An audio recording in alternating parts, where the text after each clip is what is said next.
Fabulous. And it's music. funny, my packaging person, our shipper, Kylie, in the office, she'll be listening to that. She's got a real broad mix of stuff she listens to. And like Eddie Rabbit would come on something, I'm like, this freaking, I'll be yelling from the office, freaking awesome, you know. Turn She's that like, shit up. whatever, dude, you know. She's man, what are you talking about? Yeah. You know. How about was it Bellamy Brothers? Let Your Love Flow. You know that song? Yeah. That one just rolls like a river. Yeah. But speaking of The Office, I might as well introduce who you are today. Yeah. Right?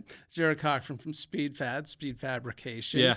Technically speedfabrication.com, but I always say Speed Fab. Speed Fab, it's got a good ring. Yeah, and it's easy to say. And you guys are out of Perryville, which is about just under 2 hours south of St. Louis. Yeah, we're on the north side of the Boot Heel. Okay. So, yeah, we're in southeastern Missouri. I always say southeastern Missouri when people are like, oh, where's that at?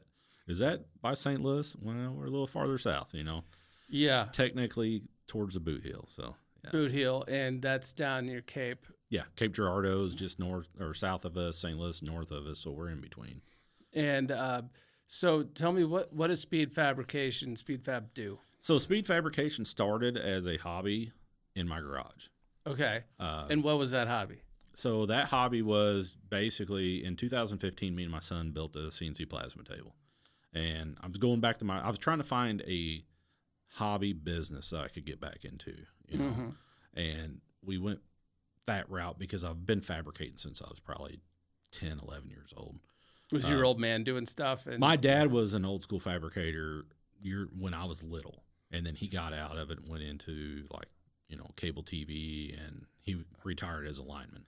Okay. But always around you. Yeah, and my uncles are custom car builders. Oh, so wow, you know, okay. that was sort of that kind of deal. You know, it's just that's my artistic side is fabrication. Sure. So you know, I'm like, I got a big racing background. I raced AMA, 4-wheeler, flat track, and TT racing for a long time. Worked for a big engine builder in Cape Girardeau. Were you like one of those guys that was flying off the earth on these things? Like, yeah, I've hit a wall at Tri-City Speedway at like 90 mile an hour. So yeah, it's that kind of stuff. It's fun. Really? Oh yeah, it's badass. Yeah. How fast are those things going? You see those, and they look like they go over 100 miles an hour. Yeah, we set a track record at Tri-City at 106. Okay, that's a pretty good clip. Yeah, you're moving along, but it don't feel like it. You know, it's just. And how fast are you getting up to 100 miles an hour in those things? Like 8 seconds? Probably. Yeah, I never really timed it because we've circle track race and, you know, TT race, so we're not drag racing. But, yeah, you know, that was sort of my deal. I was always in the motorcycles and 4-wheelers and that kind of stuff. But in the dirt track scene, huge. You know, I had a lot of buddies that are sprint car racers, dirt car racers, that kind of stuff. Mm-hmm. Involved with monster trucks. And, I mean, pretty much if it was raced, I knew somebody, hung out with them. That's so awesome. So then, you know, that's where I started. You know, I'm like, hey, we're going to make parts for race car guys. And I got into it. And I'm like, you know, those guys don't spend a ton of money all the time for a $3 part. I've got a machine that I put a lot of money into. A lot of bush fixes kind of thing. Yeah. And, you know, my wife's like, you ever heard of Etsy? And I'm like, I'm not doing any of that artsy fartsy shit. Like, don't come at me with that. Now, I don't know, full time, it's been like 7 years since I went full time. We're a top 10 Etsy metal decorative sign cutter. That's crazy. Yeah, there are a lot of them. Yeah, there's a ton of them, but we do, you know, about 1,000 orders a month. We cut a lot of material. We have 950 plus designs on our website with tons of variables, 15 different colors, 8 different size options, fully customizable. That's how we started. And these are like what types of signs? Like if you home want decor things? Yeah, it's all home decor stuff. We do business signs too, that kind of stuff. But yeah, it's really home decor, gifts. Like welcome to the lake house. Exactly. That's a popular one that we do. You know, is it? Okay. We got a couple lake house ones and that kind of stuff, cabins, hunting. We make them in yard stakes, address signs. I mean, we got all kinds of stuff. Metal holders for like, you know, kids playing sports. You can hang their little medals.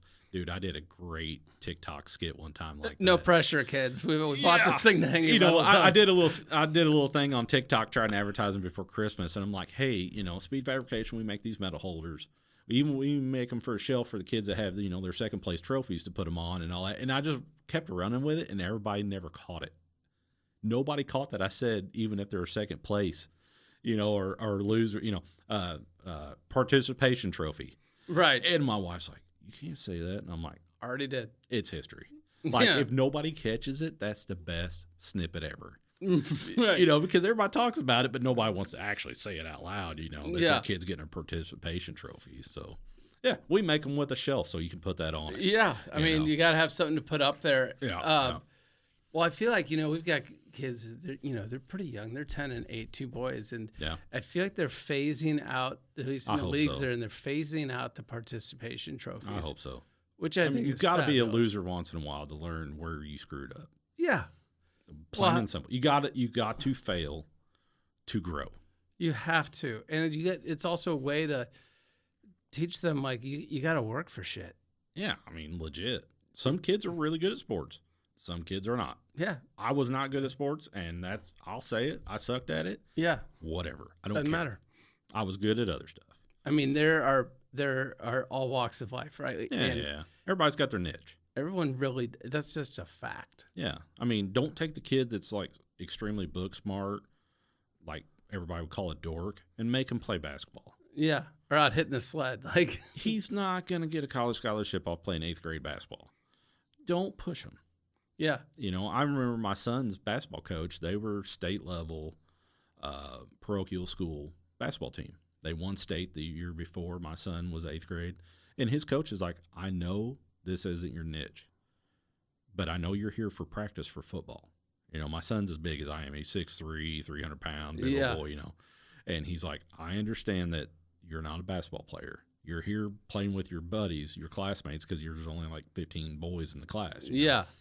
But he goes, I know this is your exercise for football. But he was super respectful of the coach, and he listened and did whatever he could as best he could. You know? Yeah. So, A good teammate. yeah, exactly. Awesome teammate. It's just football was his.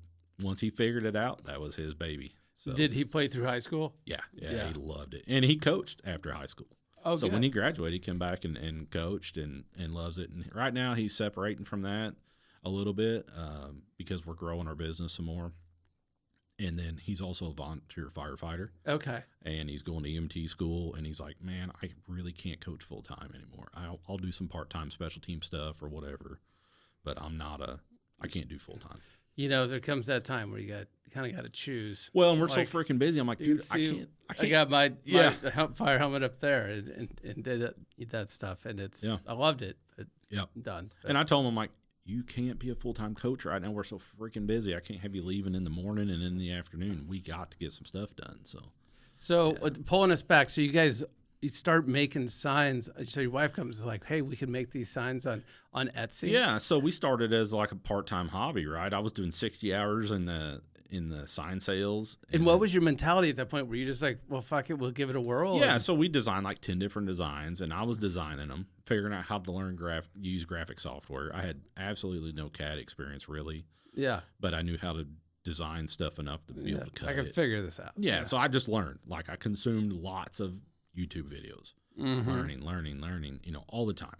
If it was a free minute, I was listening to a video, trying to do some research. So yeah, I mean, we made a couple designs, launched our Etsy store, and just slowly grew it.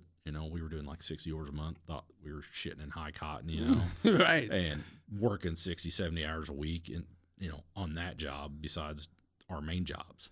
Yeah. And my wife owns her own business. She's a hairstylist and has a salon. So she was working a truckload of hours. We'd be out there. We first started painting with spray paint, and then I built a powder booth and started coating them in an oven. Right. And then we just grew as we had money and did that kind of stuff, And was that process, like, was that enjoyable? Like, hey, these wheels are turning. Was it kind of nice to It do was. that, or were these hard decisions to say, should we invest these dollars? No, I mean, it was working. Okay. It was just the amount of time involved because I was doing all of it. I mean, I would take my truck that I had for a job, our company truck for the company I work for, and we'd pack the bed of it with boxes, and I'd run them to the post office, Ship them off. Yeah. So I was packing all the boxes in the evenings by myself, and whatever. The kids would help them when they could, and it was a lot involved. Just pulling that pack.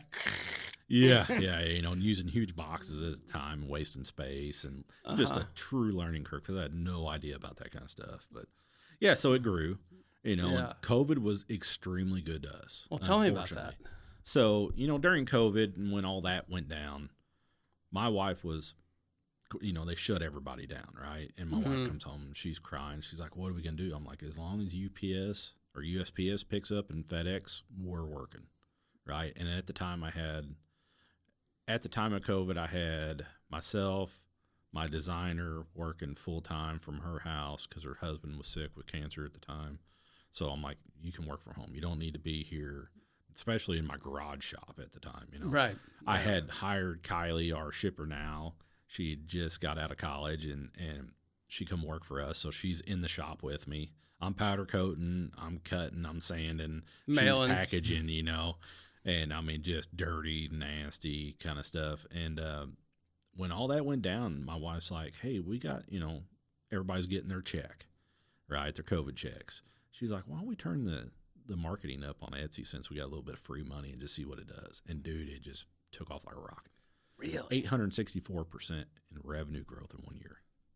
That's a big number. We went from basically like 2.5 people to almost like 6 or 7 overnight through that. So how surprised were you to see, or could you kind of feel that this was going to occur? So I couldn't feel it was going to occur, but I was just watching it. And, it's a day to day, right? If you make changes every day, but your parents don't see it for a month, they're like, oh my gosh, what have you done to yourself? Whatever. Mm-hmm. You don't see that, right? So every day I'm just humping in the shop. Sure. 16 hours a day, making it happen, up early, super late at night, just working, and I was still drawing a little bit. Our designer was drawing. I'm cutting, powder coating, sanding, everything, helping Kylie pack, trying to orchestrate that. My wife's out there helping, and it just got crazy. And, dude, they bought anything you had. Really? I mean, if you had it didn't matter the price. It didn't matter the style. They were buying it. We sold crap that we never sold at all. We thought this was unsellable. Yeah, pretty much. The design's horrible. People loved it, And California was our biggest ship to state for months. Okay, wow. It was because we can track that. We can track our market is like a U on our signs. Of course, all the coastal lines because there's more population there. So we can see that. California, Texas, Florida is our biggest ship to states consistently. Okay. So how is your opinion of Etsy, Jay? Like when you first... Etsy was great in the beginning and through their I can't speak a lot about it because of our agreements. Sure. But through their management changes, they've allowed a lot of drop shipper stuff happen, and it's completely killed our industry. Has it? Yeah, because people are selling Chinese crap that is not built, by a person. Like, people call me still. My phone. You call our phone number. I'm answering the phone, and they're like, "Oh, you're the owner," and I'm like, "Yeah, you're gonna call me. You still got that old school customer service." Yeah. Let's talk about the problem, or let's talk about why your shipment's not there, or let's talk about what you want to change on your design, whatever. And you got these people selling this Chinese-made crap, saying it's homemade, and it's not. Anybody's welcome to come to my shop and watch their sign get made. Because it's legit. We used to do videos about that because it was such a big problem with people not believing that they were American made. And I'm like, dude, it's and so was that important to it's buyers? Huge. Yeah, because everybody's leery of online sales, especially when all the drop shipping stuff is huge. Yeah. So when you say drop shipping, you've got a seller on a platform, say in this context, Etsy, that's bought a container full of signs or something from China. Yeah, and they're not even handling it. Okay. They put the order in through China, and then it goes straight to the buyer. Oh, okay. So they're just flipping paper on it. They're flipping paper. They don't have a clue what they're getting, their quality, or none of that. So that's one thing that we pushed on real hard was, Missouri made, American made steel, American made powders. Everything we do is, made in the USA, as much as possible. And you can, if you wanted to call, I'll take a video of us cutting your sign, powder coating, whatever, shipping. We've done videos like that for Facebook and TikTok and all that to show people this is actually what we're doing. Well, that stuff's really cool because things like baseball gloves or guitars, having a video of somebody, if you get a custom guitar, it's like sitting there making it. And I could get that I could buy 10 of them. Yeah. and 8 of them would suck and 2 of them would be great if I got them from China, maybe. Yeah. But having just people still love story and are proud that it was made here. And and especially here in the last 20 years, we've gotten away from America made, period. And that's where we need to bring it back to the United States. We need to be proud of what we make like we were during World War II and after World War II. Been a while. Yeah, exactly, And that whole customer service piece, like when we were kids, customer service was huge. Now it's not. You got to wait on a phone for an hour to talk to someone, and then they send you to another person to talk to, and they just run you in a circle to try to get you to hang up so they ain't got to deal with, doing your refund. Yeah. Or dealing with your problem. So that's one of those. Yeah, if you're going to be that way, you need to make your online returns so seamless. Yeah, as much as possible. If you don't want to invest in the people to deal with it, you have to. We had a sign, and I'll admit it, we had a sign fail this past week. We just cut it end of June, went to Key West, and they're like, hey, this thing's already rusting. Oh, yeah. We'll send you out a new sign. I'm going to send you a tag to send that one back. I want to understand why it started rusting. Is it just the air down there? Yeah, I mean, salt kills steel-based signs, no matter what. It kills the powder and all that. But if there's a scratch from installation or a scratch during shipping, it's going to get ate up. Yeah. Especially salty conditions. But, hey, I'm going to get you another sign, no cost. Yeah. And I'm going to ship that one back to me at no cost because I want to find out why it failed. Yeah. And figure out the root cause. And that's really how we deal with our customer service as much as possible. And if you're dealing with it firsthand, that means that the quality starts going up because you don't want to see things. Well, again, and that's the thing. I mean, when we got busy during COVID, I had other shops try to powder coat for me, and it was horrendous. Okay. Horrendous. And I'm like the quality wasn't there? Or no, the dust in the signs was just bad. And I'm like, we're not doing anything special, but we're able to put out a quality product. Well, why can't you? And then I'm just like, okay, we just got to double down and work 20 hours a day if we have to powder. Yeah, the person who buys that wants to open that box and be like, holy shit. Yeah, and especially, if they spend $300 on a big sign and it's a gift for someone. Yeah. You don't want that thing showing up with it looks like a boulder in it from the from a piece of dust under the powder.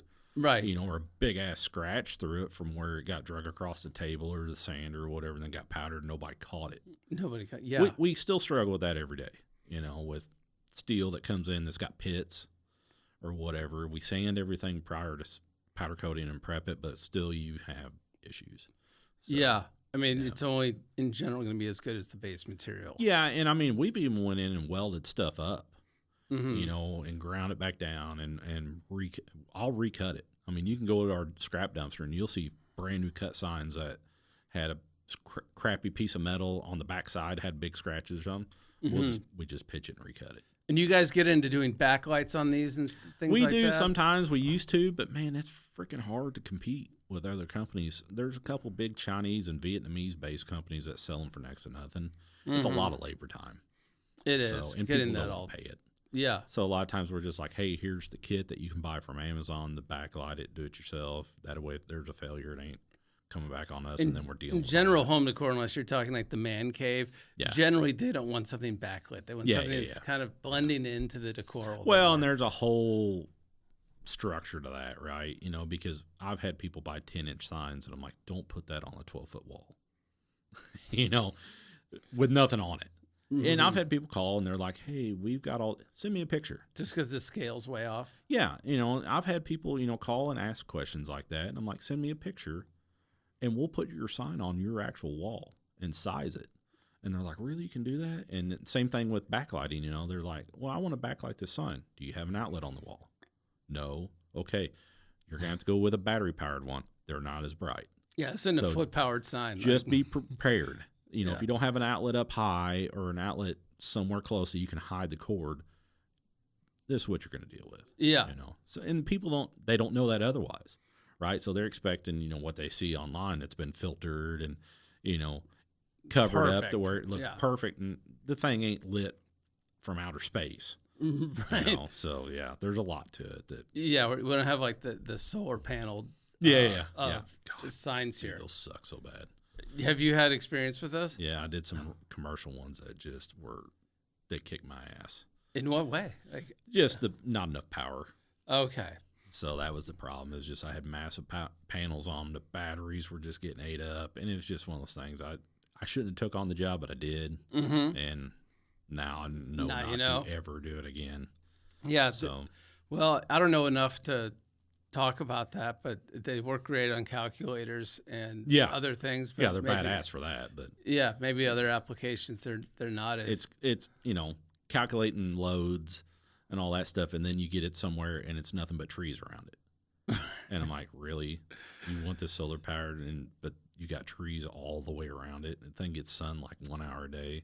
That ain't gonna work. That was the failure point right out of the gate. I didn't know that at the time until I went to the site to do the install, and I'm like, dang it. Yeah, we either need to add a couple more forests to your house. Or we got to top all these trees. Exactly. I'm like, you're only going to get so much.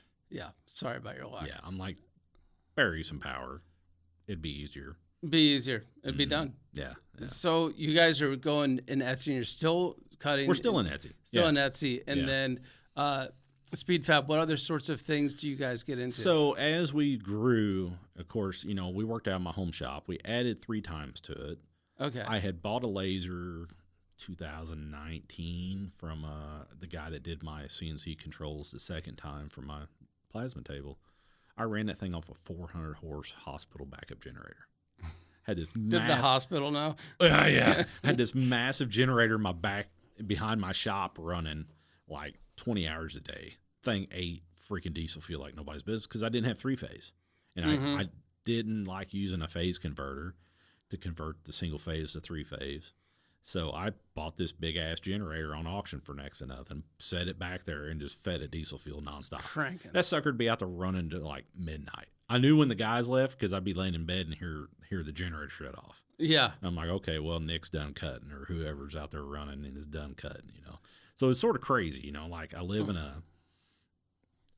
small neighborhood in the country, basically. We're like 4 or 5 miles from town, and we're at the end of the lane. So that was a godsend because I didn't have all this eyesore and noise and crap, but the neighbors could hear the big ass generator running, a big old Cummins 6BT back there just running full throttle. Did people bitch about it? A little bit, they did, They got over it? And that's like, okay, we need to build a building. So we ended up 22. We moved into our new building, which was gigantic compared to what we had. Yeah, at the house, how much more space? So we went from like 3,000 square feet to 13. Oh, that's a big upgrade. Yeah, except now we grew out of it already. Okay.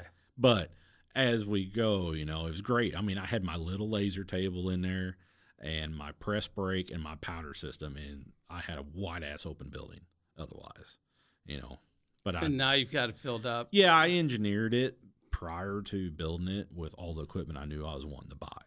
So we drew it all out in CAD, walked it before we even put the building up on the pad, laid it all out, made sure everything fit where we thought it would as close as possible. And we're like, okay, we're pretty legit.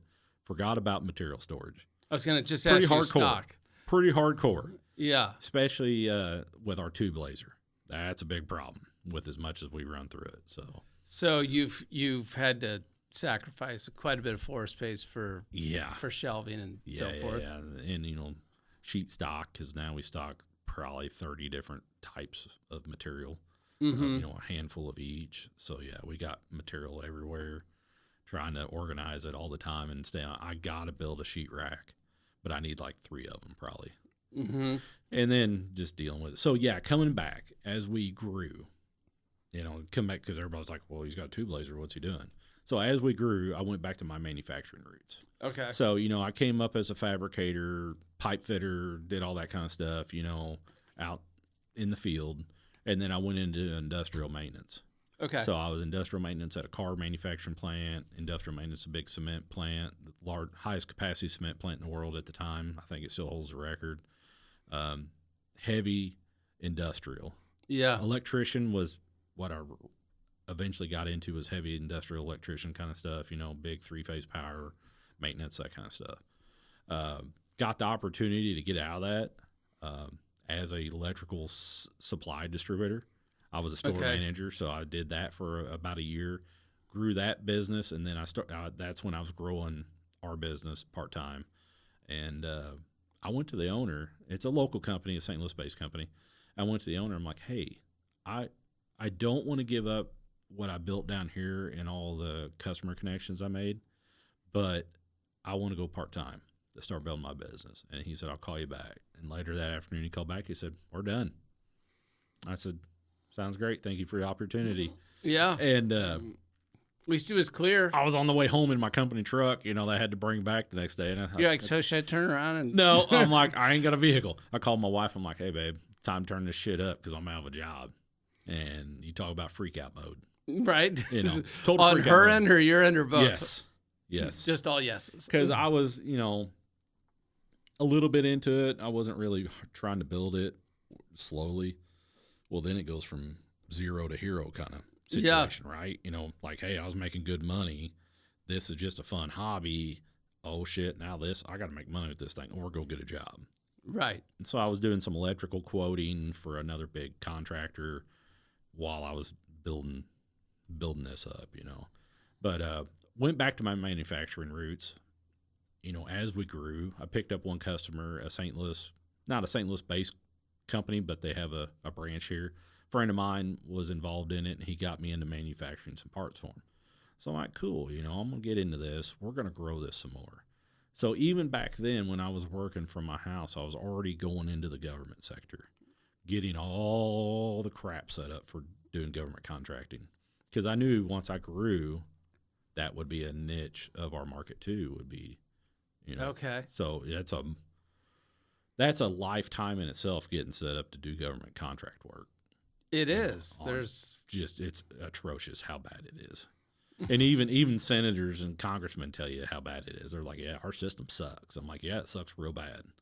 Nothing's designed to move quickly. No, not at all. So I was working on that, but, we built this new building, started moving into it. I mean, it was to the point where I moved our laser cutter first. We were laser cutting signs in the new shop, and I was hauling them back every day to our house shop to powder coat them because I hadn't prepped everything because I self-contracted the building. So I was doing all the electrical, all the airline piping, all the plumbing, everything but the building itself. I had a contractor doing it. I was doing everything else. So my guys were at the house working. I had my part-time guy at the time laser cutting during the day at the new shop, and then I had all kinds of shit going on. It was nuts, dude. Like 20-hour days was pretty legit, 7 days a week. Yeah, that'll tire someone out over time. Yes, but I had to do it. Yeah. But the problem was I did it during COVID. Mm-hmm. So, I went to the bank and I said, I can build this building for X. Yeah. Well, I had concrete on the ground and a building in the parking lot, and I was out of money. Okay. Dude, you talk about tucking it between your legs. I go back to the bank. I'm like, listen, we got concrete on the ground. We got a building sitting there, and I have zero money to finish this thing. Yeah. How much do you need? I'm like, I need exactly the same amount I come in for again. So right. The building doubled in price. I mean, just the sheet metal for that building just because the building had a supplies $60,000 increase for just the sheet metal. Jesus. On that 13,000 square foot building during COVID. Yeah, it's got to get built though. Yeah, exactly. I'm like, we're in it now. We got to get it there, So, but yeah, I mean, I did all the contracting work and running the shop, and I'd be in a man lift on the phone with customers, and be like, hey, I'll call you back, give me a minute, and then the guys at the shop calling me or my wife calling me, hey, we got these problems with shipping or whatever, and okay, I'll be there. I'll get down out of the main lift, go run to the house real quick, run back. But I will tell you one thing: where we're surrounded by cornfields. Right. Okay. We're outside of town, great little location, up on a plateau sort of, so you can see a long ways. The sunrises and sunsets are next level. Yeah. Next level. And I will tell you right now, and I'm not too much of a man to admit it, I sat in my truck and cried. Yeah. And prayed in the mornings. Yeah. When I would show up, because I'm like, how the hell am I going to do this? I am freaking upside down on this building. I got to get in this thing. How am I going to do all this? Because it's all on my shoulders, and I'm trying to figure it all out. Feeling it. Dude, it was legit. But I've had customers come from out of state, and they're like, dude, this is crazy. It's like you're in the middle of a cornfield. And I'm like, yeah, but look at the sunset. Yeah. It's picture worthy every day almost. Well, that'll spring you out of bed in the morning. I mean, yeah, true story, Been there. I mean, with building Bryzos, same thing. It's just like the startup stuff. Nobody knows the pain until you go through it. Yeah, it's real, and it springs you out of bed in the morning. Yeah. You know, you got a family, and you're just like, this is a no-fail situation. Well, and even that, I got a customer of mine that I've sort of come close to, and his dad built this business. His dad's in his 80s now. Still comes to the shop every day. He called me one day and goes, "Hey, did you see the news?" He's local, within about an hour from me. I said, "No, what's up?" He goes, "Our building burnt." He's a manufacturer, a tube-bending manufacturer, built parts for all kinds of companies. And I'm like, "Do what?" And he's like, "It burnt to the ground last night." Holy shit. You know, and I'm like, "Whatever you need, dude, let me know.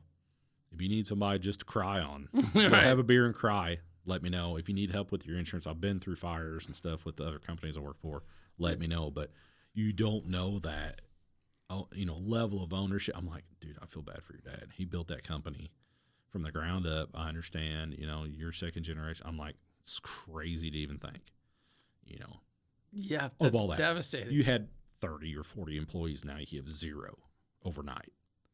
People don't realize this stuff that entrepreneurs, business owners, that kind of stuff fight through, especially when they're doing a startup business.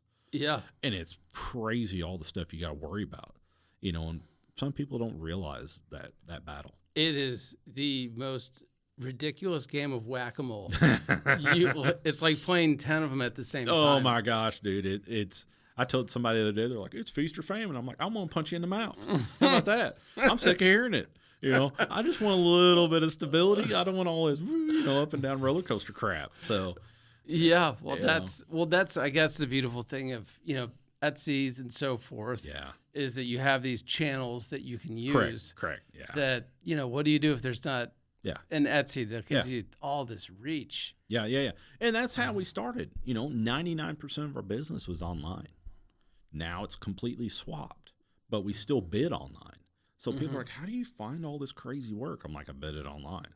That's how we do it. That's how, because I don't have these built relationships that, my dad was doing work with this company for 30 years and they just show up every day and want to quote and I'm going to get to work or whatever. I'm having to go out and just hunt. Well, you have a different mentality of so it's need based. Like you got to find these things, but why to you did it become an option to be online? I mean, it's a bit of a segue, but there are people that I know who are in these, I guess more traditional businesses that are not, that will be like, "Well, I know that we need to get something going, but we don't feel like that's an option to us." It's an option for anybody to a certain level. Okay. No matter what. I mean, it doesn't matter if you're a machine shop making little widgets. Still get online, still show videos of what you're doing, still put it out there in the world that people can see what you're doing. I research crap out of people before I go talk to them. Like customer, if I'm cold calling a customer, I'll research LinkedIn, Facebook, their website. I know who the owner is, how long they've owned it, what they do, that kind of deal, to make that connection. And man, there's some people I haven't been able to find. And I'm like, are they legit? Are they just that high level that they don't think they need LinkedIn or whatever? There's some people I know that are like that in business. I'm like, "Dude, you're killing it with what you're doing. You don't even have LinkedIn."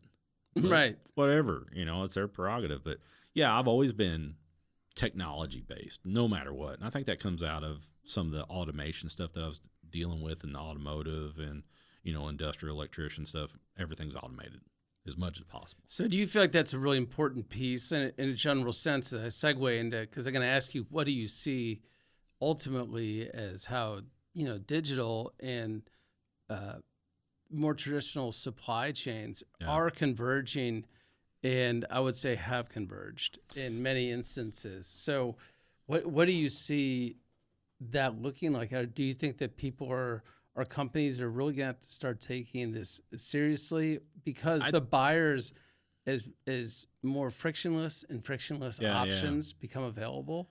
I think there's going to be a change, and it depends on how the market moves in the next couple of years with businesses in general.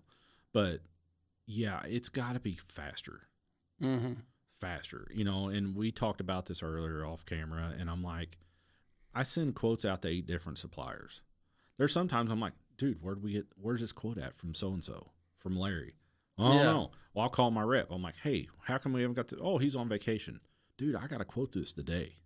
Yeah. Speaking of which, I just missed a big construction quote today that I forgot to do before I left. But, oh, well. That'll be a copy. I can get that one in before this evening. But yeah, you'll get it done. Exactly. You know, that kind of stuff is I want to be able to do it as fast and seamless as possible because I got enough crap going on. Mm-hmm. I don't want to have to wait for Billy's freaking steel quote to come in 3 days later when I had to quote it 2 days ago. And so you get that, and then, you know, well, why is Joe 25% higher than Bill? And, you know, then you got to sit there and look through all your quotes. Well, so-and-so don't have half of it. The other person has some of it. Well, my gosh. Taking me back. Yeah, exactly. We talked about this before, and I'm like, I just want it all in one place to make it easier and quicker. Well, when I was a buyer, if you had 3 lines you needed to buy, that's like a layup. You can always get 3 lines. Once you got above 3 lines, one person will have all 3 or 5 lines, but one of them's backward. Yeah. Or someone's going to have 3 lines, but you love the 3 lines they have. Yeah. Now I'm right. So you get to 2 POs very quickly. Yeah, and then it gets messy. Yeah. In general, to track it for your cost and who's coming where and what truck it's going to be on and when you're going to get it and lead times and that kind of stuff.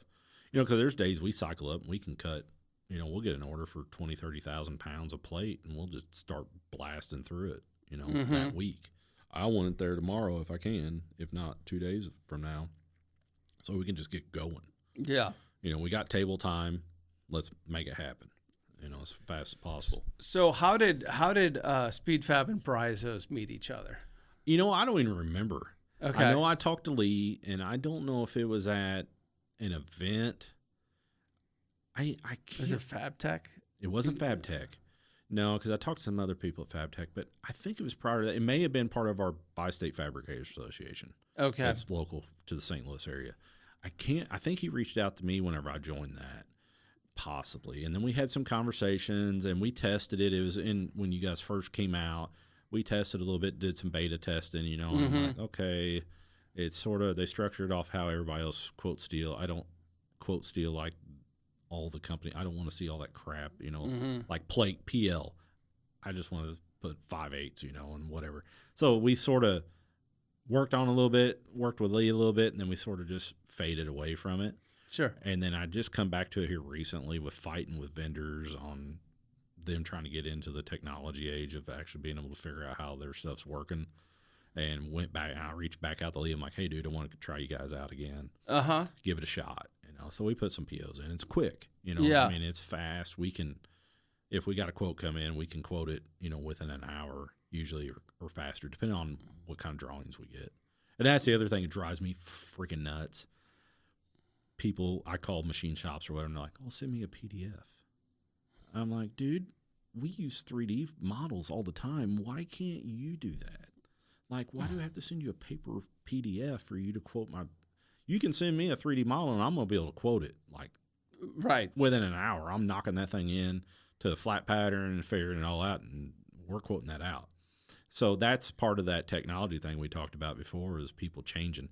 We're still in that old school process of people working it out the long way, where I'm like, man, I can throw it in my quoting software. I can throw it in our 3D modeling software, work it through real quick, pull the thicknesses, boom, flat pattern it, nest it to a sheet to know how many sheets I'm going to need to make sure my quoting software is on point, and, you know, go online with you guys and be like, boom, here's what my plate cost is. What's that look like, quoting software? Good. Okay, boom, let her eat. Well, that's the other thing, is that I think a lot of users on Bryzos also, it's not just procurement. They're getting their quotes in, but they're just using the numbers that are in our system just to get, because as you know, much of getting a deal is just getting your quote in. Oh, yeah. You know, like, I mean, first quote in. Yeah, I don't want to wait. If it's fairly freaking close, I'm good. Yeah. But our thing is we quote so much different stuff. There'll be days we do 2205 stainless. Right. There's 1 or 2 vendors in the U.S. that do that. You know, we do a lot of polished, number 8 stainless, a lot of number 4 stainless, titanium, every grade of freaking steel you can think of, AR. I mean, we're all over the place. Stainless tubing, you know, steel tubing, aluminum, extrusions, whatever. I mean, we are all over the place with what we do. So it gets a little hectic around our shop sometimes when we're quoting stuff because it's just, you never know what you're quoting. So when you look at Speed Fab, where do you think about, your son's joining, he's joined up in the crew, and your resources are building. Yeah. Is there any, what would you like to see you guys be doing from a project standpoint? So we're still building out our sheet metal fabrication piece. That's our core. Our other core is laser cutting, flat plate, sheet, and tubing. That's where we excel because we've got a tube laser in house. We've got a 12K flat laser in house. We've got a 1K that we cut all our sheet metal on. Vice versa, we can do detail. It's just insane. Okay. On the 1K, and we just plow through material. I mean, just plow through it. We love it. Just pumping pipe and tubing out and shapes and that kind of stuff out of the tube laser. Just freaking plow through the stuff. Mm-hmm. And then growing the sheet metal side for the manufacturing. So, Speed Fab, we're a fab shop, but really we're like a manufacturing fab shop. Okay. I like to do 100, 500, 2,000, 10,000 pieces. That's really where we excel because we like the big numbers. We like the big volume. Just cranking them out. Yeah, and it's, sometimes we bury ourselves in work like that, but it keeps the bills, paid and keeps the guys busy. So. Well, it's always a challenge. Like, how are we going to get all this done? Well, yeah, but also it's easier to make a little bit of money doing it like that than it is. Oh, I'm building a trailer for Billy Bob. Yeah. And this thing's going to eat labor time. Yep. If I'm off 10 hours, I'm losing money. Yeah. You know what I mean? So the one-off stuff kills us, but the multi stuff, and it's just, based off how we do signs, we cut sheets of signs a day of different thicknesses, and we can just plow through that stuff. And that's the beautiful thing is you can kind of leverage the same scalability characteristics of software itself, meaning that you can say, okay, we're going to draw this once. Yep. And you just let it rip. Yeah, I mean, that's what we do, and that's, we can nest it. I can pull in a nest and say, yeah, we got 10,000 parts. Boom. How many sheets we got to have? 67 sheets. Let her eat. Yeah, and just let it go. The nest already pulls it in the machine, and, sheet 1, sheet 2, sheet 3, and the guys just keep on trucking, and they know where we need to be. And are these auto-feeding where you can stock the machine? Some are. Okay, some are. Yeah. And then, we have a quality system in place for looking at, we get into the -0 plus 3,000 details on holes and stuff and a lot of times. Yeah. So, we got to be tight on that stuff, especially if we're doing 2,000 parts that get secondary assembly stuff in-house like that. We got to nail it. So it's always a little uncomfortable to leave these self-indexing machines, right? Because you've loaded up with stock, and you're like, you could theoretically walk away. Technically, yeah. But you could come in the next morning and spend a lot of money. And just be like, holy shit, those all got cut wrong. Spend a ton of money. I've done it myself. I've pushed stuff out to the shop, and the guys cut it, and I'm like, oh, my God, that's the wrong file. I'm going to eat it. Big deal. I'll eat it. Hopefully it's not on something thick that costs a ton of money. Hopefully it's on a $100 sheet. We had, at one time, we were cutting some chrome pipe for a customer, and it was being cut down to 4 foot lengths or 3 foot lengths, and the night crew's cutting it, and they didn't tighten the bandsaw enough, so it was a drift cut on stuff that was several $100s per foot. Chrome pipe, that stuff's high dollar. Yeah, and you're sitting here looking at all these drifted cuts, and you're like, well, fuck. Yep. And you dig into it, and unfortunately there was a less experienced saw operator. It always happens, and that's where systems come into place a lot of times. But it just happens. It does just happen. I mean, you can go out there and explode in the shop and start screaming at people, and it's not that won't change. Uncut that pipe. It ain't going to change what happened. Okay, how are we going to fix our screw up?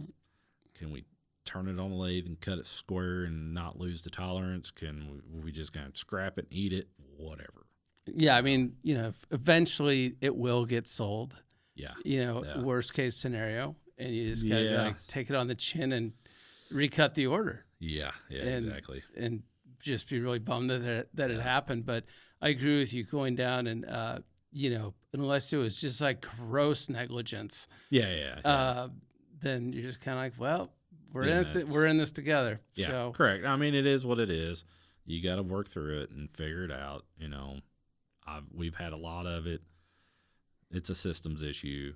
You just got to find your bugs, Yeah. But we had one, and this is nuts, dude. This guy, we worked with this guy online through a prototyping company where we could do real-time quoting with him. We did work for this guy multiple times, 100 pieces here, 20 pieces here, whatever. Then he's like, hey, I got a big job. I'm going to start sending you drawings. Can you just quote it? I'm like, yeah, legit. We'll just start quoting it. Yeah. And he's sending us, drawing after drawing after drawing, just crazy sheet metal assemblies. And he's like, I need 2,000 of these, 1,000 of these, 600 of these, blah, blah, blah. We had probably 15 parts at one time going in the thousands. Wow. And I've talked to this guy for years. He's been a customer of ours for years. We made parts. We shipped parts, plated parts, specialty plated parts. Just crazy shit. We're shipping this stuff out Gaylords at a time, packaged up, shipping it out. And comes down to 30 days, 40 days. I call this guy and I'm like, hey man, he's like, hey, I'll get back with you, blah, blah, blah. I hear nothing. I call him back, goes to voicemail. And by that time, my wife is losing her mind. She's freaking out. What are we going to do? I'm like, this guy's good. This guy's good. We're good. Whatever. Just let me get a hold. Couldn't get a hold of this guy. And I'm like, we got a problem. Yeah. She starts looking up online and finds a freaking post on an arcade forum about this guy. And she's like, oh my God, this guy's name's all over this post about scamming people out of parts. Jesus. And she's like 20 pages deep into this forum about this guy. And this is someone you've known? Yeah, I worked for, did work for this guy. He's from Alabama. Did work for him for a couple of years. Like I said, hit or miss, just odd stuff, but we do 20, 30, 40 parts at a time, And then she's like, hey, you need to call this number. And I'm like, okay. She's like, yeah, this guy's talking about the same dude you're talking about getting stuck. Same place. With parts. Yeah. So I call this dude. He's in New York. And left a message. He calls me back. He's like, hey, what's up? And I'm like, hey, we got involved with this forum and found your number, and I was told to call you. And he's like, oh, yeah, this is about so-and-so? And I'm like, yeah. He's like, we cut 70,000 phenolic washers on our CO2 laser. I had 20 people running this job, and this dude's nowhere. Shipped it to an address. I shipped it to the address. Not a big thing. It's a home address. Hey, I worked out of my house, right? We're building sheet metal parts. This guy's assembling something. And then he's like, yeah, so-and-so's, out $40,000 with this guy. So-and-so's out $50,000 with this guy, $10,000. This guy had a whole network of people he knew about that was getting screwed by this dude. Jesus. And I'm like, oh shit, what do we do? And he's like, I would call the sheriff in that town. I've already done this. Here's who you need to talk to. Call him. He tells me to call our local sheriff's department. I call them, and they're like, yeah, you need to call this guy back. Call the guys in Alabama. We don't even have a clue what the hell you're talking about. So welcome to the world of online business, big problem. And of course, people are like, why do you need to take money down? Look, I've done work for this guy. I've got records of, he was doing all the payments online, blah, blah, blah. So I call the sheriff, and he's like, yeah, you're the 17th person I've talked to this week. Really? And I'm like, you're shitting me. And he's like, no, send me all the files of everything you shipped him. I said, dude, I'll send you everything, all the tracking from the freight, all the files, all my cut list, all the material cost, all that. And he's like, yeah, this dude's just pulling the wool over everybody's eyes. He goes, we've went by his house. It's all sitting outside in his driveway tarped. Really? And I'm like, no shit. And he's like, yeah. So I'm like, great. How we These are really specific parts, though. Real specific. We Google imaged them to try to figure out what they were, and there's something to do with arcade games, pinball machines. That's a pinball. And that's where we found this forum of this guy being on So defrauding all these other people. like classic. I don't know. What the hell do you need 2,000 transformer covers for unless you're building pinball machines? Speaking of pinball machines, do you understand how much those things cost? Yeah, dude, they're high dollar. It's crazy. Like $5,000 for an old one, and they're even higher than that. I was at a place, there's a place local here called Amini's. I was in there, and like, you can spend $50K on these things. Yeah, it's nuts. But they're cool. Totally cool. But it's crazy expensive. And so I guess and these weren't even like vintage. Really? I guess the way the whole thing works is, and this is probably a gross misunderstanding on my part, but what they said to me was, these manufacturers really are designed just to make these limited runs. Yeah. So them are like 2 Star Wars ones from this year, and like, you know, an Avengers one or something, and they're all licensed. And so they've got a lot of money wrapped up in getting these things built. But I was like, I had no idea. Yeah, it's crazy stupid how high they are. And the older ones, like the old Kiss one, that thing sells for like a fortune online. Or like the Elvira one that's out there. Yeah. Yeah, they sell for a ridiculous amount of money. And we were in there, and I was just like, well, I'm sure your prices are fine. I just had no idea. So I don't know if this dude was selling them to people like this. I don't know what the hell was going on. But a couple weeks later, sheriff calls me. He's like, hey, we're getting ready to serve a search warrant on this guy's house. And I'm like, can you live stream it? Seriously. Like, I want to be there, but not really. Kick him in the nuts for me, please. You know, because I'm freaking losing my hair. I've lost a truckload of money on this deal. I mean, you north of 100K on this? Almost. Yeah, okay. Almost. So it's a lot tied out the door. Yeah, I mean, I had people just working on this stuff, you know. And time, how much time had elapsed between the time that you're like realized there was going to be a loss, got with the sheriff? 60 days. Okay, and then they found them. They drove by his house, knew all the shit was sitting out there, and they're like, hey, dude. And they knew that before you, like, as soon as they knew what you were talking about. Oh, absolutely. They're like, oh, hang on, let me transfer you to so-and-so. He's the lead investigator on this. And I'm like, oh, shit. So this guy's, he's local to Perryville? No. This guy was in Alabama. Oh, okay. But I'm like, oh, my God, this is a freaking deal now. You know, big deal. Yeah. So, you know, the sheriff calls me, and he's like, hey, we're serving search warrant. I'm going to call you back. Be ready to answer the phone whenever you can. Yeah, I'm going to come with you. I'm like, cool. Can you live stream it? You know, kick the guy in the nuts for me or something, you know, a couple times, whatever. He calls me back, and his deputy calls me, and then I think he's talking to me, and then there's somebody in the background. They're like, hey, what's this part number? Blah, blah, blah. And they're like, is this yours? I'm like, no, I sent you the spreadsheet of what we had for him. That's not mine. But what about this part number? Yes, there should be 2,000 of these there. What's this part number? Yes, that's one of ours. It's, you know, there should be 600, whatever. And they're like, okay, give us an hour. I mean, machine parts, plastic parts, injected molded parts, sheet metal parts. It's all just like tarped up in his driveway. Yeah, we were doing all the sheet metal parts. This other guy was doing all the plastic injection molded parts, and one dude was doing turn parts. And the sheriff's like, are all these over 30 days? I said, yeah, they all are. And so they're talking, you know, back and forth, and they're going through all the boxes and the crates and stuff. And they're like, hey, this one's blah, blah, blah. Is that you? No, that's not me. And they're like, oh, yeah, it's a C&J machine shop.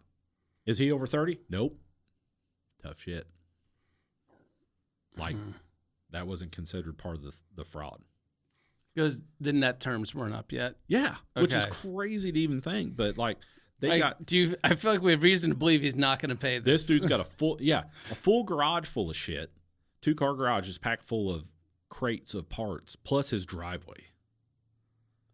And was he there? I guess so. Okay. I think he was there. I think him and his wife were there. Okay. But middle of the day kind of deal, but don't know. So then, you know, he's like, hey, we need more info. So I call my prototyping company I deal with, and I'm like, hey, dude, do you have any record of this guy? He's like, yeah. And he used an alias multiple times. All ex-famous baseball players. He had like 7 different aliases. They were all ex-baseball. My son looked it up, and he's like, son of a bitch. It's all baseball players. No kidding. So I call this prototyping company, you know, and I'm like, hey, dude, we got a problem. You're going to get involved with it because of all this shit that's went down because you've worked with them in the past, blah, blah. He's like, yeah, I've got an Amex card on file with them. And I'm like, really? It's up to date? And he's like, yeah. I'm like, dude, I wish you could put 60K on it. But I know you can't, you know, but I'm like, son of a bitch. So what's the status of that? Is it? I don't know. I can't get a hold of the district attorney. They will not return my calls. So at all. This is all just in the wind. It's in the wind. I don't know if the guy's been released. In Louisiana, you can't Louisiana or Alabama, whatever damn state it is, you have to pay to look up their court records. Unlike here in Missouri where you use CaseNet. Yeah. Down there, you got to pay every time you want to look to see where it's been processed. And I'm like, I ain't paying $10 a hit to see if he's went to court or got bailed out or whatever. I'm already lost enough damn money. Well, yeah, and the part that stinks is, I mean, these things all have like intrinsic value. I mean, they're ultimately, especially the metal stuff, there's something to be done with that. But like, as far as you know, it's just like this is just a loss that has to be sustained. I mean, I'm going to eat it no matter what. Insurance doesn't cover it.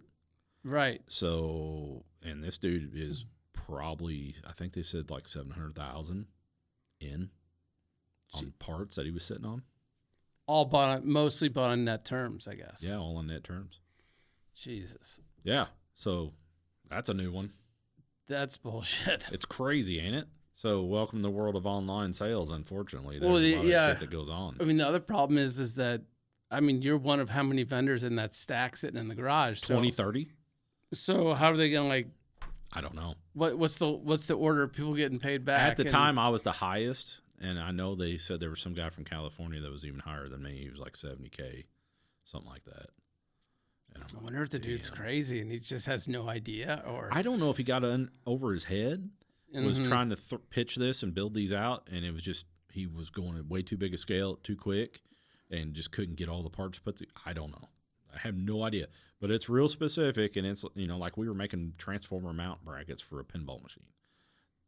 The deal he was on that form for defrauding people was joystick handles for pinball machines. Really? So there's something there. So, yeah. If anybody's building 10,000 pinball machines, I got the drawings for all the circuit board mounts and shit that goes on in the back of them. All you can handle. Yeah, all I want. Yeah. You know, but I'm like, gosh, dang it, dude. That's tough, and I hope that all comes together because there are a lot of people getting screwed right now in that. Yeah, and you know, it's one of those deals like, what are we going to do? We ain't. You just got to take it on the chin and keep on trucking. Like, well, that was last year before, you know. That was last year's fuck up. What's this year's going to be? You know, let's just ride this out and see. You know, hopefully not that big because we can't sustain that. Yeah. Ever. Well, yeah. You always, as you know, you always feel like there's kind of a boot waiting to kick you in the ass sometimes. Oh, shit, dude, around every corner. Like this week, I've had everything that could fail. I'm across the board at the shop, at the house, and I'm like, if any more electrical shit fails, I don't know what I'm going to do. Dishwasher goes out, pool pump outlet goes out, skid steer won't start because the key switch is bad or some shit. Chiller goes down on the laser welder.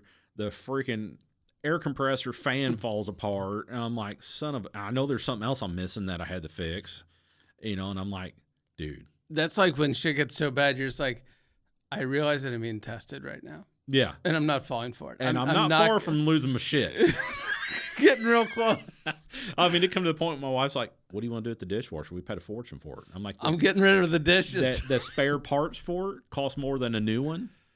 I'm blowing this motherfucker up. Right. I'm either running over with skid steer once I get it started, or it's getting 10-year out in and we're going to let her eat.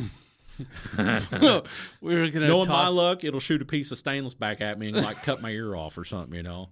I'll be like freaking a mess after Picasso. Yeah, no, that's possible. No, today for me has been one of those days where it's like, it just felt like everything's been sort of high friction up until when I walked in the door. I was just like, I feel like I'm being tested today. I'm gonna hold my shit together because it can always get worse.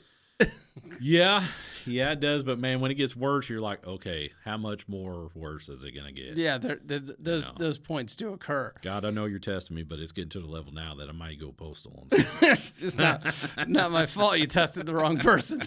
It's not my day. Like I tell people, I'll be like, I woke up and chose violence right out of the gate. So it's not. Don't even ask me questions. Just leave me alone in my office. Otherwise, I'm going to explode. Yeah, that's why I put that light outside my office.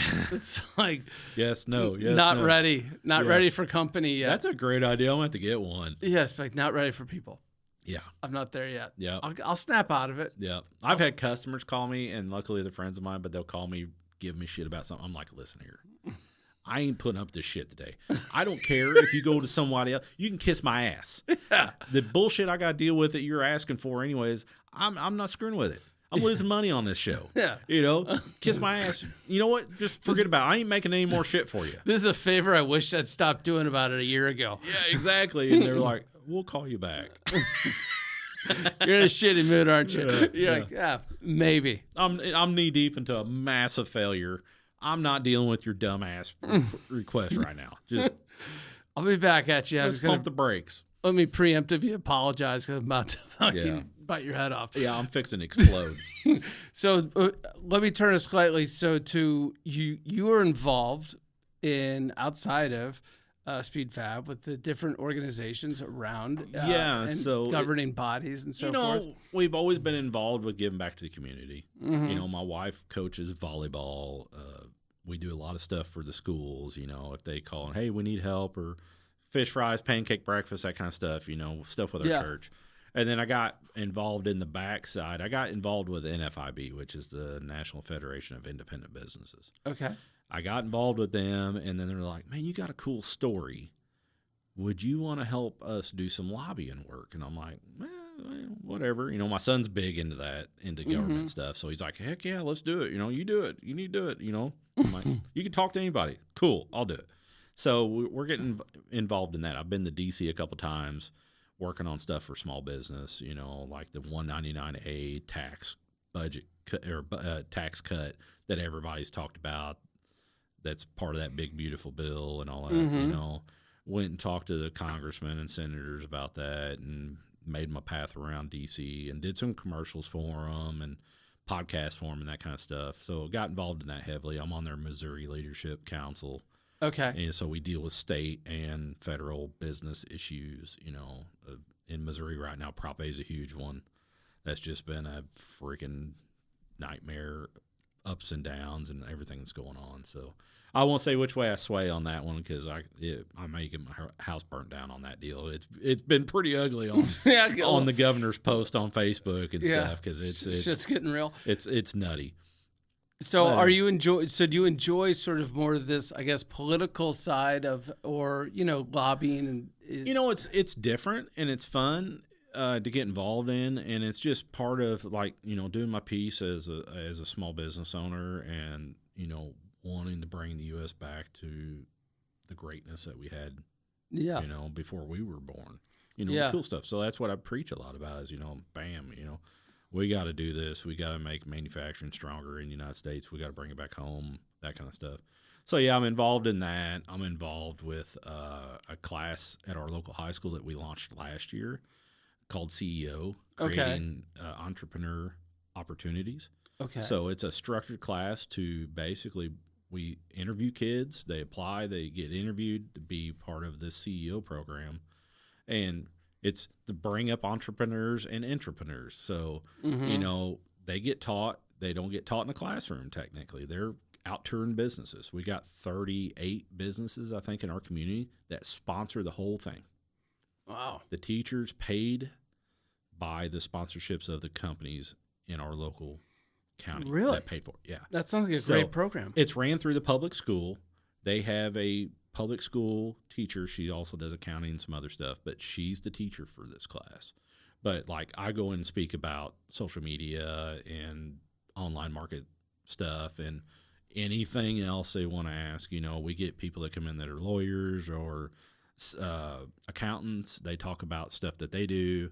People that are nonprofits come in and talk about how they got involved in it. You know, big company CEOs, hospital, all that kind of stuff. They come in, banks, and then they go and tour all these places. Like the kids are sometimes holed up at one of the banks or at the hospital. They're there for a couple of weeks in their meeting rooms, and that's where they hold class, and they get to see the workings every day of what's going on. It's got to be an eye-opener for them. I mean, if you've been mostly kind of in the books, and then you go see you see what's actually going on, you know, and the kids come in, they tour our shop and see all the crazy stuff that we're doing and all the reach we have, you know, in this little shop in Little Town, Missouri, you know, town of 10,000 people in southern Missouri is doing nationwide plus international work for all kinds of avenues, you know, and it's just to show them, hey, man, you can make money, you can make a living doing anything.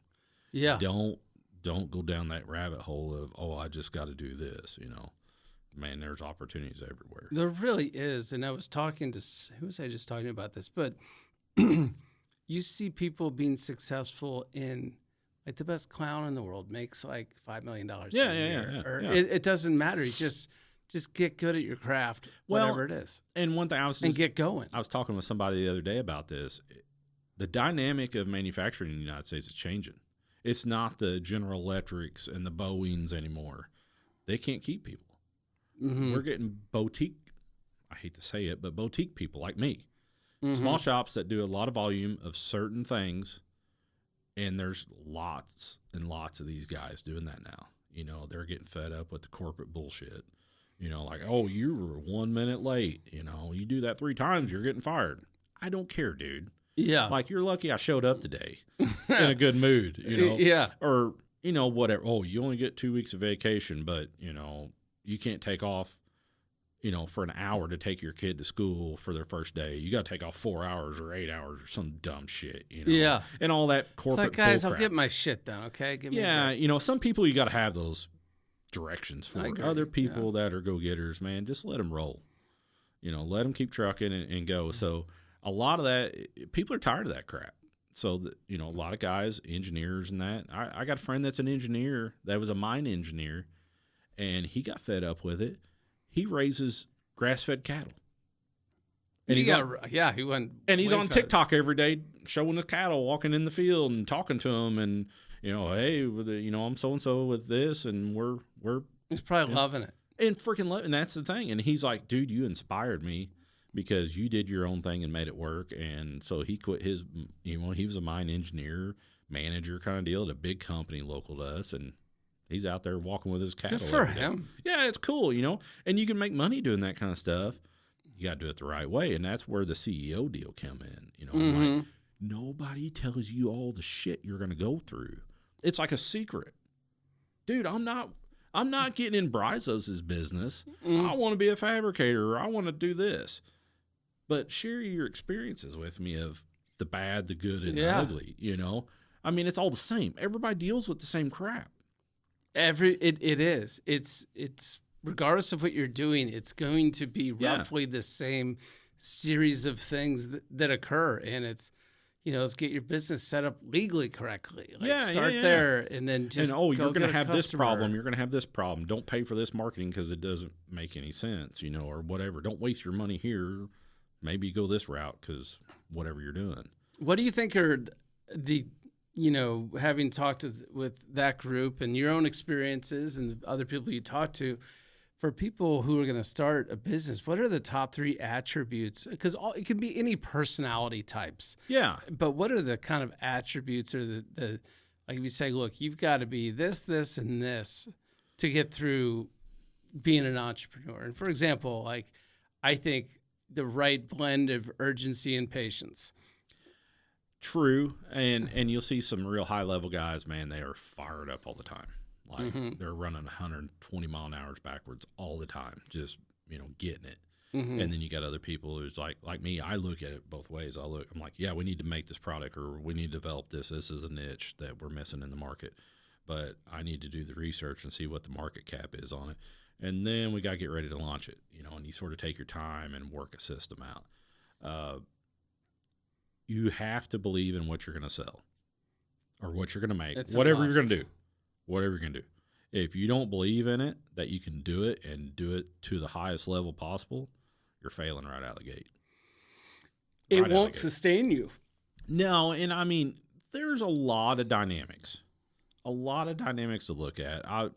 Somebody posted on Facebook one day, hey, I want to start a business in town. What should I start? You failed. You failed with that question because you should have had your shit together and already knew what you're going to do. And your market. Yep. Right? That's what you should have done.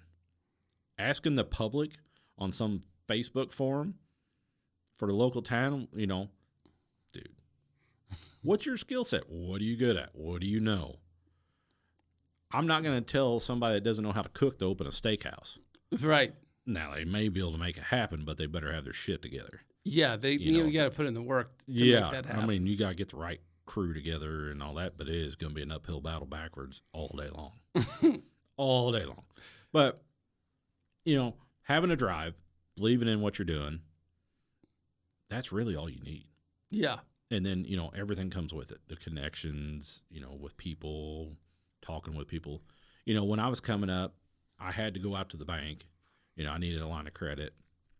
I asked a guy that runs a very big mining operation near us, and he's on the board of a bank and such. And I'm like, and I knew what bank he used, but I called him one day. He's a friend of a friend. I said, hey, what bank do you use? Oh, I don't give out that information. What the hell does it matter?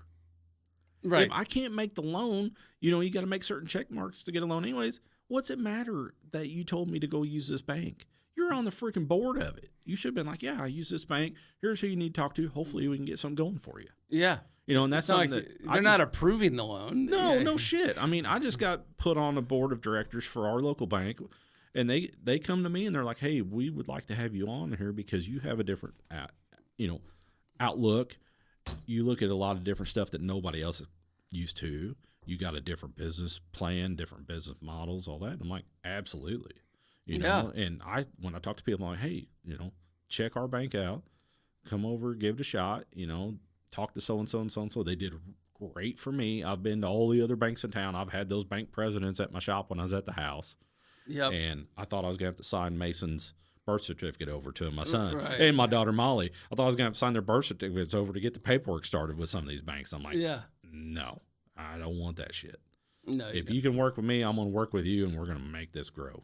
Yeah. So, it's just that kind of mindset, Yeah, it's just you just kind of keep going.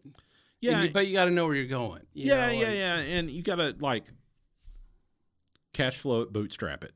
A lot of people don't understand what bootstrapping is, but you cash flow it yourself. Yeah. If you can make it work, cash flow it yourself as long as possible, you're going to make it work because you don't want to lose your own money. Losing somebody else's money is a little bit different. Yes.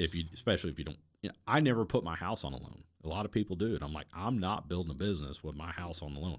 I can lose the business. I can go out of business, but I do not want to lose my house. I'll lose a vehicle. I'll use equipment, whatever. I don't care. Right. But I'm not going to do the house. That's the core. Yeah. That's the center of the universe. I'll put all my retirement, all my savings, whatever to keep the business floating if I have to.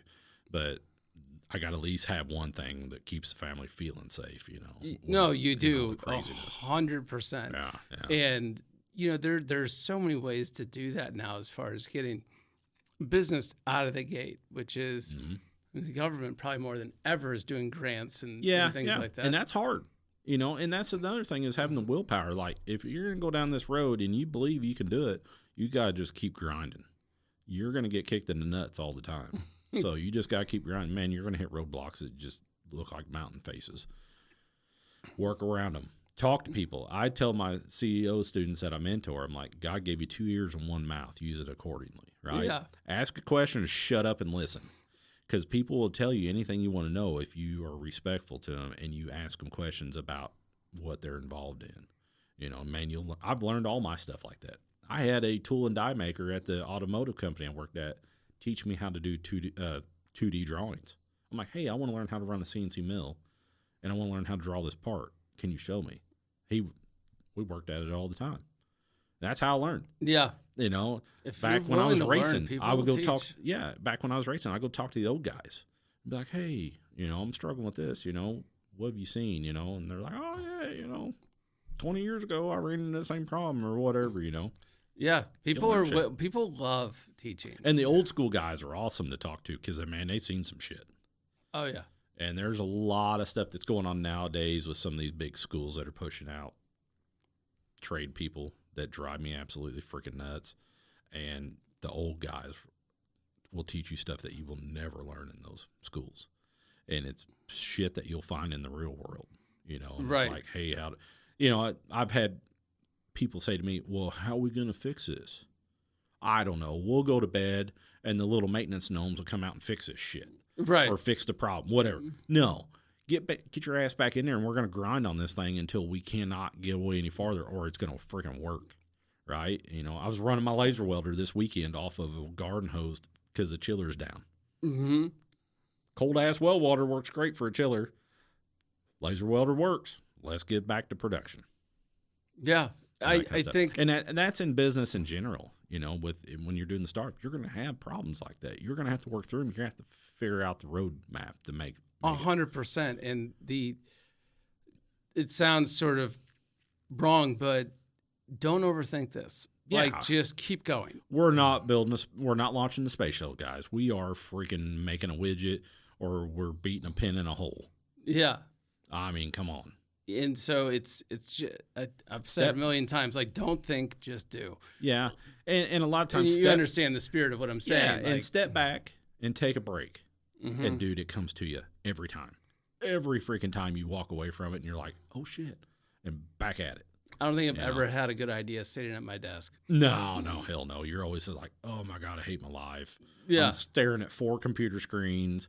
You know, the lights are killing me. I got a headache, and I got to figure out how to write this, you know, whatever description or do this budget. No. Let's go out and tear some shit up and do something cool and take a break. You got to have that mental break to come back. I mean, there's been days I've walked away from my desk after doing like 16 hours of just 3D modeling, and my brain is cooked. It's like Jell-O. It's a real thing. Dude, it's legit. And especially with stuff you're not used to doing all the time, like, you know, paperwork and blah, blah, blah. Just like, all the bullshit. Mm-hmm. All the legit stuff, you're like, oh my gosh. You know, I mean, I work through lunch. I hardly ever just like go to lunch. And right. I'm like, how do these people work a job that's like 8 to 4 and they go to lunch for an hour in the middle of the day? I'm like, shit, I'm up at like 5 in the morning. I'm at the shop by 6 and I'm there till 9 o'clock at night. I'm like, how the hell you do that? Like, I can't even find a minute. I don't know. You know, like I'll be like, hey, I'm going to town. I'll go to town, grab a soda or something, come back. And that's my like break. Yeah. Especially if I'm in the shit and I'm struggling or really pissed off or something, you know. And I generally don't love eating lunch because then I kind of get tired. Yeah. And I can't, I learned that the hard way back in the day. Yeah. You'd eat a big lunch and then you're out there sleeping, you know. Yeah. Go to like Chipotle or something and get like a fucking football size eat your ass off. And you get back to your desk, you're like, ah. Yeah. Looks like a little baby, you know. Yeah. 100%. Dude, that's it's a real thing. Well, I'm gonna wrap us up here and tell us again what your website is and how do they find you on like Etsy and these other. So speedfabrication.com. Okay. You'll find our logo, which is the SF logo, black and white. That takes you to our main page, which is more of an e-commerce page, but we do have a manufacturing fabrication tab on there that shows some of our shop stuff.